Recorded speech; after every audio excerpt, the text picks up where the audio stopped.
تاجدار ختم نبوت شہید سیالم، اللہ اس کو سلامت رکھے، اللہ اس کی مسکراہٹ کو سلامت رکھے، اللہ اس نوجوان کی جوانی کو، للکار کو، قوت للکار کو سلامت رکھے، محبت سے تاجدار ختم نبوت۔ بسم اللہ الرحمن الرحیم، الصلاۃ والسلام علیک یا رسول اللہ وعلی آلہ وصحبہ یا حبیب اللہ صلی اللہ علیہ وآلہ وسلم۔ آج کا یہ جذبہ دیکھ کے میں کہنے پہ مجبور ہو گیا ہوں کہ آج وہ امید کی کرن نظر آ رہی ہے کہ اب پاکستان اپنے فیصلے خود کرے گا انشاءاللہ۔ آج کا یہ جذبہ دیکھ کے وہ امید نظر آ رہی ہے کہ اب وہ وقت دور نہیں ہے کہ جب انشاءاللہ پاکستان کے تعلیمی نصاب میں سنڈریلا کی جگہ سیدہ ام عمارہ کو پڑھایا جائے، جب آپ کے تعلیمی نصاب میں مسٹر چپس کی جگہ نور الدین زنگی کو پڑھایا جائے گا، کیونکہ یاد رکھیے گا میں اب وہی الفاظ دہرانا چاہوں گا جو میں نے مسجد وزیر خان میں جا کے بولے تھے جب بابا جی رحمت اللہ علیہ وصال پائی تو ایک تھرڈ کلاس منسٹر وہاں جا کے ناچا تھا کہ شاید اسے للکارنے والا کوئی نہیں۔ میں نے وہاں جا کے یہ بات کہی کہ مسٹر ڈبو، every action has a reaction, every false narrative has a counter narrative. جب فرعون آیا تھا تو حضرت موسیٰ بھی آئے تھے، جب ابرہا آیا تھا ابابیل کے لشکر بھی آئے تھے،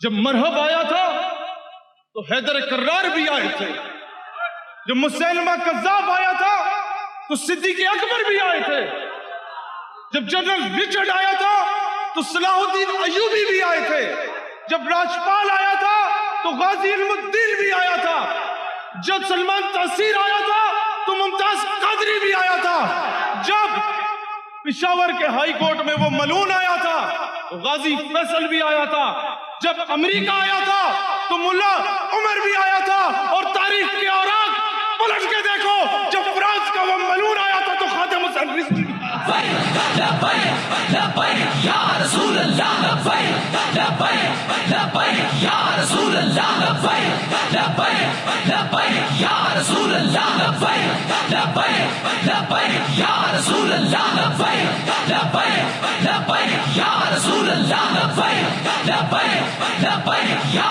رسول اللہ، لبیک لبیک لبیک یا رسول اللہ، لبیک لبیک لبیک یا رسول اللہ۔ مجھے اکثر جب میں جیل سے نکلا تو لوگوں نے اکثر یہ بات کی کہ اس بار تو شاید اتنا ظلم نہیں ہوا، کچھ بھی نہیں ہوا، اگلی بار شاید نہ بخشے، اب ذرا ہاتھ ہولا رکھنا۔ تو میرے ذہن میں ہندوستانی مسلمان شاعر راحت اندوری اس کے الفاظ آئے۔ 2015 میں جب میں نے امریکن ایمبیسی میں 2015 میں پہلی مرتبہ فرانس نے گستاخانہ خاکے شائع کیے تھے چارلی ہیبڈو نے، تو مجھے موقع ملا کہ امریکن ایمبیسی کے پروگرام میں میرا خطاب تھا اور باقی یونیورسٹیز کے بھی ریپریزنٹیٹیوز کا تھا، تو میں نے اس وقت تقریر جو انہیں دکھائی تھی کہ میں نے یہ کرنی ہے، اس میں تو میں نے لکھا تھا کہ ملالہ بڑی نیک خاتون ہے اور ڈاکٹر عافیہ صدیقی کو صحیح کیا گرفتار کر کے، اور امن کے قیام کے لیے امریکہ کا ساتھ دینا چاہیے، تو اجازت مل گئی کہ آپ آئیں بات کریں۔ وہاں گئے تو اسکرپٹ اور تھا، میں نے افغانستان سے شروع کیا اور فلسطین پہ اختتام کیا، پھر میں نے برما کے مظلوم مسلمانوں سے شروع کیا اور سیریا اور لیبنان پہ اختتام کیا، اور پھر یہ انگریزی میں خطاب کر رہا تھا۔ تو اتنے میں جب وہ فرانس کا معاملہ آیا تو اس وقت امریکی سفیر اور اس کے ساری کابینہ موجود تھی، اور میں تیسرے سیمسٹر کا حضرت اسٹوڈنٹ تھا سافٹ ویئر انجینئرنگ کا۔ میں نے اس وقت اسے کہا کہ ڈیئر ایکسیلنسی، جناب محترم، Let me to express the extent of my views in my national language because your bloody English linguistic cannot absorb my emotions. مجھے اپنے جذبات کا کیونکہ ناموس رسالت کا معاملہ ہے تو مجھے اپنے جذبات کی نمائندگی میری قومی زبان میں کرنے کی اجازت دی جائے. آپ کی گھٹیا زبان میرے جذبات کی عکاسی کر ہی نہیں سکتی. یا رسول اللہ لبیک لبیک لبیک یا رسول اللہ لبیک لبیک لبیک یا. اس کے بعد پرچی آئی کہ یہ ناراض ہو رہے ہیں تو میں نے اختتام ان اشعار پہ کیا راحت اندوری کے کہ اگر ناراض ہیں ہونے دو جان تھوڑی ہے. اگر ناراض ہیں ہونے دو جان تھوڑی ہے. یہ سب دھواں ہے کوئی آسمان تھوڑی ہے. اور لگے گی آگ تو آئیں گے گھر کئی زد میں. میں جب کراچی سے گزر رہا تھا تو ہمارے سندھ کا پریزیڈنٹ تھا اس وقت دانیال حسین, بعد میں سیکرٹری جنرل بنا. اس نے کہا یہاں سے ایک مولانا صاحب کو داڑھی سے نوچ کے گھسیٹ کے لے کے جایا گیا اور امریکہ کے حوالے کیا گیا. میں نے کہا مجھے ماضی نہ بتاؤ اب کیا ہو رہا ہے. کہتے ہیں امریکہ انہی مولانا کے گٹوں میں بیٹھ کے کہتا ہے خدا کا واسطہ مذاکرات کر دو. میں نے کہا لگے گی آگ تو آئیں گے گھر کئی زد میں. یہاں پہ صرف ہمارا مکان تھوڑی ہے.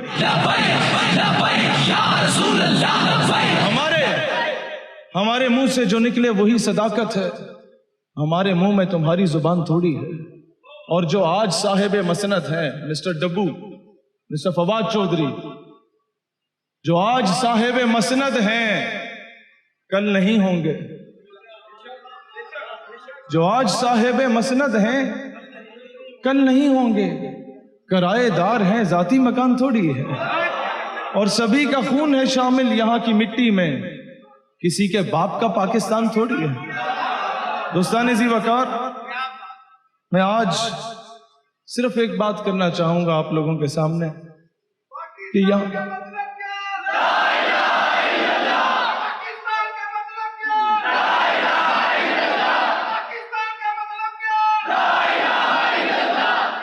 یہ نعرہ کوئی علماء یا مشائخ نے زبردستی مسلط نہیں کر دیا جو یہ لگا رہے ہیں.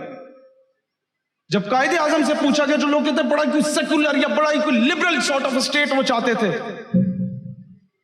سیم قائد اعظم محمد علی جناح رحمۃ اللہ علیہ when he was asked کہ بھائی پاکستان کو بنے جمعہ 8 دن نہیں ہوئے, اس کا آئین کیسے بناؤ گے, یہ ملک کیسے چلاؤ گے, اس کا کانسٹیٹیوشن کون بنائے گا.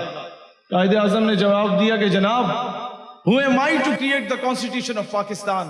The constitution of Pakistan was created 1400 years ago. وہ میں کون ہوتا ہوں پاکستان کا آئین بنانے والا, یہ تو 1400 سال پہلے محمد عربی بنا گئے تھے.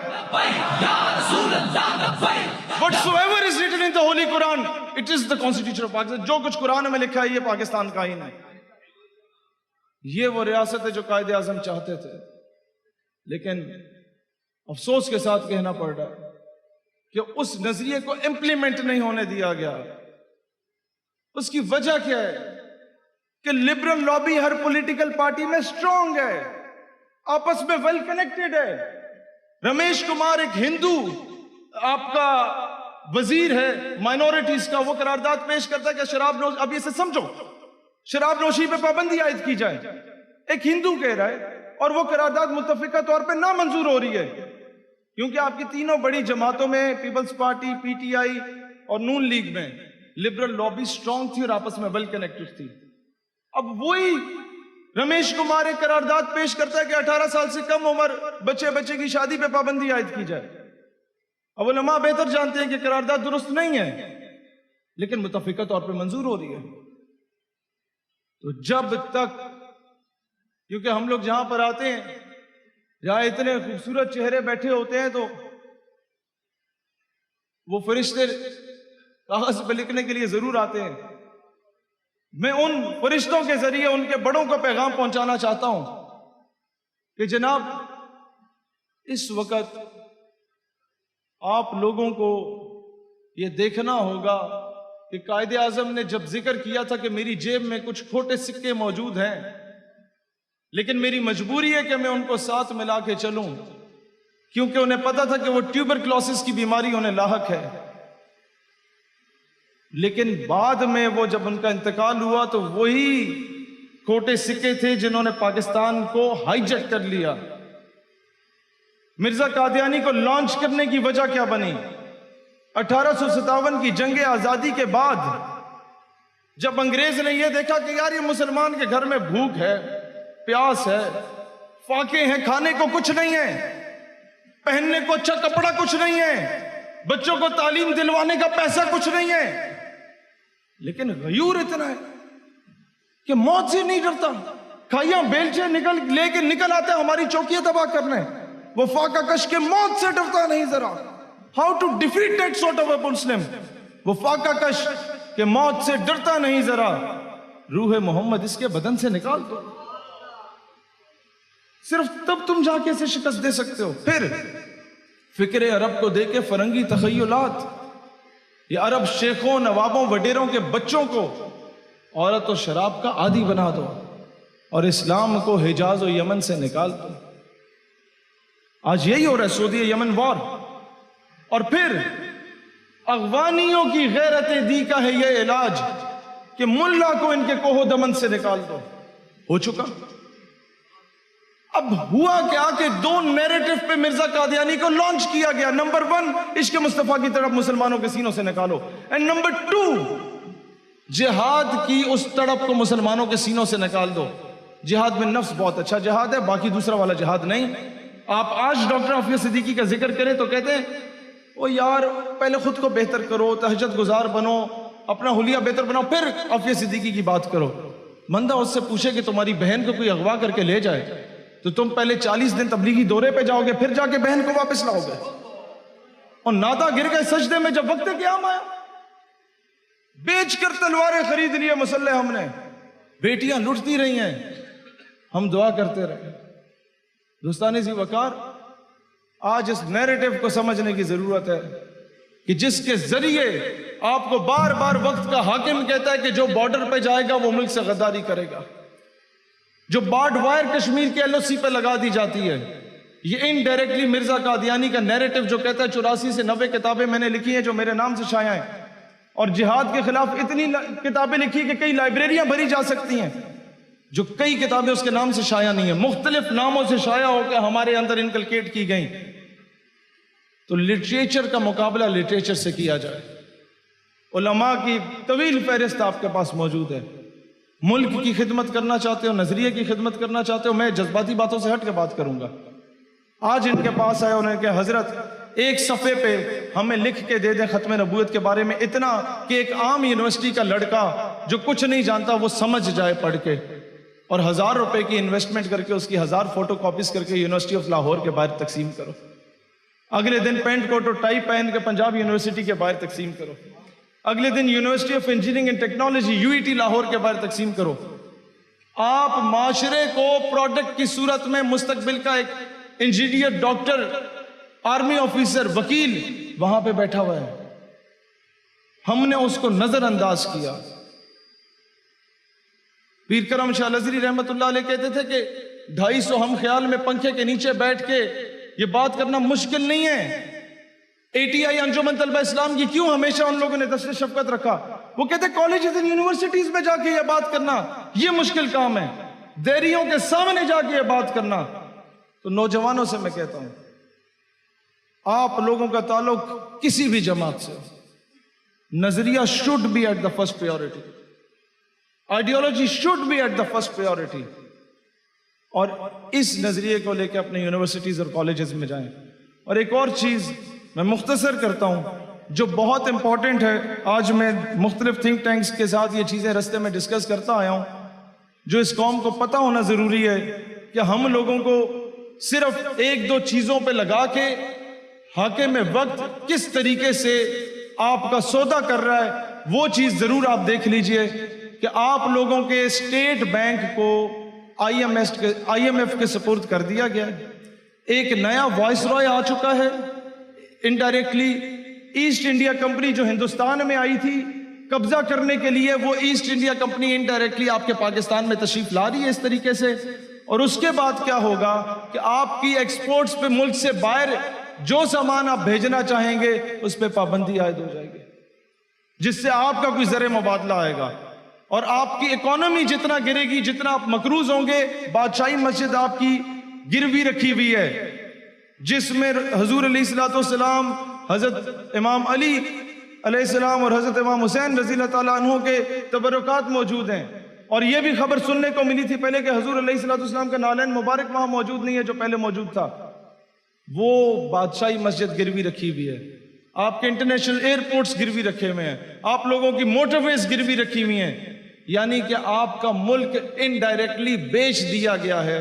اور یہ بل پچھلے ہفتے صرف 7 منٹ کے اندر انگریزی میں پڑھ کے آپ کی نیشنل اسمبلی میں پاس کروا دیا گیا ہے، اور ہماری قوم میں 99% لوگوں کو اس کی خبر ہی نہیں ہے. اب یہ بل جائے گا سینٹ میں. نہ پی ڈی ایم اس کی مخالفت کر رہی ہے کھل کے مشترکہ طور پہ، کیونکہ انہیں پتہ ہے ہم اگر مخالفت کریں گے تو وہ جو بیرونی قوتیں وہ ہمیں حکومت میں نہیں آنے دیں گی، اور حکومت تو تلی ہوئی ہے اس کو اپروو کرنے میں.